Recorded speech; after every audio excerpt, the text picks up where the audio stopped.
दोस्तों, हम पिछले अध्याय में हम पढ़ चुके थे मानव विकास के क्रम या उसके विकास के चरण। उसके बाद हम पढ़े थे कि उसके निर्धारण, प्राचीन काल के इतिहास के काल का निर्धारण पढ़े थे, जिसमें हमने प्री हिस्ट्री देखा था, स्टोन एज भी देखा था, ठीक है। और हम आज देखेंगे पाषाण काल भी हमने देख लिया था लगभग, है ना। अब आज हम देखेंगे जो पाषाण काल है ना, उसको हम 3 भागों में बांटे हैं। कितने भागों में बांटे? 3 भागों में बांटे हैं, ठीक है। लेकिन ये जो 3 भाग है वो किस आधार पे बांटे हैं ये आज हम देखते हैं, ठीक है। क्योंकि भाई हम ये तो जानेंगे ना कि भाई पाषाण काल को हम बांटे तो हैं, लेकिन कितने भागों में हम बांटे, मतलब हमारे पास कोई बेस तो होना चाहिए ना किसी भी चीज़ को बांटने के लिए। जैसे हम मान लो कोई भी चीज़ को अगर हम खरीद के खा रहे हैं तो हम 3 लोग हैं तो हम 3 को बराबर ही बांटेंगे ना। लेकिन हमारे पास बेस क्या था? कुछ खाने का था ना, तो कुछ खाने का था तो हमने उसको 3 लोगों को बांटा, ठीक है। ऐसे ही जो पाषाण काल है, इस पाषाण काल को भी हमने 3 भागों में बांटा। लेकिन 3 भागों में किस बेस पे बांटा? ठीक है, जीवन स्तर में उन्नति उसकी दिखी है ना, इस बेस पे बांटे होंगे। उपकरण में उन्नति दिखी है, इस बेस पे बांटे होंगे, ठीक है। तो पाषाण काल को जो तीन भाग में जो बांटे, तो 3 काल कौन कौन से था? पूरा पाषाण काल, मध्य पाषाण काल और नव पाषाण काल, ठीक है।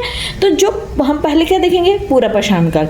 तो पूरा पाषाण काल में क्या है कि जो मनुष्य था वो खाता कैसे था वो देखेंगे, उसका पशु से कैसा संबंध था ये देखेंगे, वो रहता कैसे था मनुष्य ये देखेंगे, ठीक है। तो हम पहले देखते हैं कि जो मनुष्य है ना वो खाता कैसे था। हंटिंग करता था, शिकार करता था, ठीक है। शिकार करके खाता था, वो गैदरिंग करता था, अपना जो फूड है ना उसको स्टोर करके रखता था, खाद्य संग्रहण करता था वो, ठीक है। पशु से उसका कैसा संबंध था मनुष्य का? हम पहले ही देख चुके हैं कि मनुष्य शिकार करता था, तो पशु को क्या करता था? मनुष्य शिकार करता था, ठीक है। अब मनुष्य जो है वो रहता कैसे था? तो मनुष्य रहता कैसे था पूरा पाषाण काल में? उसके पास तो घर नहीं था ना, खुले में रहता था, प्राकृतिक गुफाओं में रहता था वो, ठीक है। अब अगले में हम देखेंगे पूरा पाषाण काल को कितने भागों में बांटा गया है, ठीक है। Thank you. दोस्तों, हम पिछले अध्याय में हम पढ़ चुके थे मानव विकास के क्रम या उसके विकास के चरण। उसके बाद हम पढ़े थे कि उसके निर्धारण, प्राचीन काल के इतिहास के काल का निर्धारण पढ़े थे, जिसमें हमने प्री हिस्ट्री देखा था, स्टोन एज भी देखा था, ठीक है। और हम आज देखेंगे पाषाण काल भी हमने देख लिया था लगभग, है ना। अब आज हम देखेंगे जो पाषाण काल है ना उसको हम 3 भागों में बांटे हैं।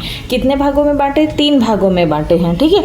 लेकिन ये जो 3 भाग है वो किस आधार पे बांटे हैं ये आज हम देखते हैं, ठीक है। क्योंकि भाई हम ये तो जानेंगे ना कि भाई पाषाण काल को हम बांटे तो हैं, लेकिन कितने भागों में हम बांटे, मतलब हमारे पास कोई बेस तो होना चाहिए ना किसी भी चीज़ को बांटने के लिए। जैसे हम मान लो कोई भी चीज़ को अगर हम खरीद के खा रहे हैं तो हम 3 लोग हैं तो हम 3 को बराबर ही बांटेंगे ना। लेकिन हमारे पास बेस क्या था?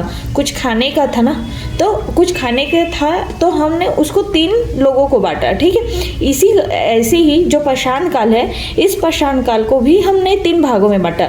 लेकिन 3 भागों में किस बेस पे बांटा? ठीक है, जीवन स्तर में उन्नति उसकी दिखी है ना, इस बेस पे बांटे होंगे। उपकरण में उन्नति दिखी है, इस बेस पे बांटे होंगे, ठीक है। तो पाषाण काल को जो तीन भाग में जो बांटे, तो 3 काल कौन कौन से था? पूरा पाषाण काल, मध्य पाषाण काल और नव पाषाण काल, ठीक है। तो जो हम पहले क्या देखेंगे? पूरा पाषाण काल। तो पूरा पाषाण काल में क्या है कि जो मनुष्य था वो खाता कैसे था वो देखेंगे, उसका पशु से कैसा संबंध था ये देखेंगे, वो रहता कैसे था मनुष्य ये देखेंगे, ठीक है। तो हम पहले देखते हैं कि जो मनुष्य है ना वो खाता कैसे था। हंटिंग करता था, शिकार करता था, ठीक है। शिकार करके खाता था, वो गैदरिंग करता था, अपना जो फूड है ना उसको स्टोर करके रखता था, खाद्य संग्रहण करता था वो, ठीक है। पशु से उसका कैसा संबंध था मनुष्य का? हम पहले ही देख चुके हैं कि मनुष्य शिकार करता था, तो पशु को क्या करता था? मनुष्य शिकार करता था, ठीक है। अब मनुष्य जो है वो रहता कैसे था? तो मनुष्य रहता कैसे था पूरा पाषाण काल में? उसके पास तो घर नहीं था ना, खुले में रहता था, प्राकृतिक गुफाओं में रहता था वो, ठीक है। अब अगले में हम देखेंगे पूरा पाषाण काल को कितने भागों में बांटा गया है, ठीक है। Thank you.